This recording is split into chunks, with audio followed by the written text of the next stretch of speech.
UPI आल्यानंतर आपला खर्च का वाढला? कारण UPI ने आपले पैसे नाही तर खर्च करण्याआधीचा पॉज चोरला आहे. पूर्वी आपण सगळे कॅशमध्ये ट्रान्झॅक्शन करायचो. जर आपण एखादी 100 रुपयाची वस्तू घेतली, त्यासाठी 500 रुपये दिले, तर पॉकेटामध्ये 400 रुपये उरलेले आपल्याला फील व्हायचं. म्हणजे पैसे कमी होताना आपल्याला दिसायचं. म्हणून पुढच्या खर्चाआधी आपण विचार करायचो. म्हणजे जेव्हा आपण हातांनी पैसे पे करायचो, तेव्हा मेंदूला स्पष्टपणे तो लॉस फील व्हायचा. याला सायकोलॉजीमध्ये पेन ऑफ पेइंग म्हणतात. म्हणजे कॅश देताना मेंदूला तो लॉस जाणवायचा. पण UPI मुळे काय बदललं? पेमेंट करताना आपण स्कॅन करतो, पिन टाकतो, पेमेंट सक्सेसफुल. म्हणजे आपल्याला हे पॉकेट हलकं होताना दिसतच नाही. म्हणूनच 30 रुपयाची चहा असो किंवा 3000 रुपयाची शॉपिंग प्रोसेस सेम राहते. म्हणून आपल्याला लॉस जाणवतच नाही. काही खर्च तर एवढे छोटे छोटे असतात, आपण ते दनादन पे करतो. आपल्याला काहीतरी कमी होते याचा फीलच येत नाही. पण जेव्हा आपण त्याचा महिन्याचा टोटल करतो, तेव्हा आपल्याला कळतं की खूप खर्च झालेला असतो. मग खरा विलन कोण?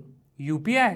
नाही. खरा विलन आहे आपलं अनकॉन्शियस स्पीड. कारण पेमेंटची स्पीड तर वाढली, पण फायनान्शियल अवेअरनेस वाढली नाही. मग यावर उपाय हाच की आपल्याला तो पेमेंट करतानाचा पॉज परत आणावा लागेल. आता जेव्हाही नेक्स्ट पेमेंट कराल ना तुम्ही कोणत्याही गोष्टीचं, तेव्हा विचार करा की हेच पेमेंट जर मला कॅशमध्ये द्यावं लागलं असतं, तेव्हाही मी वस्तू घेतली असती का?